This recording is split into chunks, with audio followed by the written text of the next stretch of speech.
ধন্যবাদ দিয়ে আমার কথা শেষ করছি। আল্লাহ হাফেজ।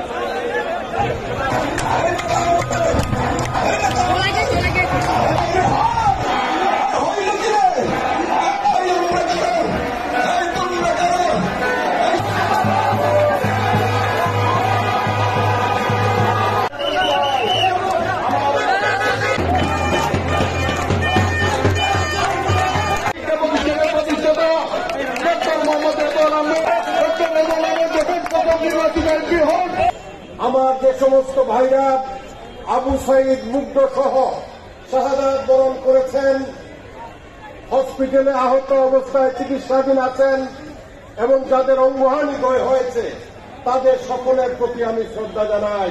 শেখ হাসিনা এবং তার দালাল জাস্টিস খায়রুল হক এই দেশের গণতন্ত্রকে ধ্বংস করে দিয়েছে।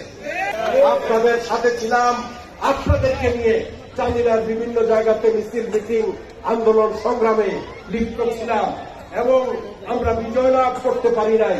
কিন্তু আজকের এই ছাত্র জনতা, বাংলাদেশের এই বৈষম্য বিরোধী ছাত্র আন্দোলনে তারা যা করেছে, তারা যেভাবে বুক পেতে দিয়ে আত্মাহুতি দিয়েছে, তাদের প্রতি এই জাতি চিরদিন কৃতজ্ঞ থাকবে। দেশের প্রত্যাবর্তন উপলক্ষে আয়োজিত এই অনুষ্ঠানের সম্মানিত সভাপতি এবং বিশেষ অতিথিবৃন্দ,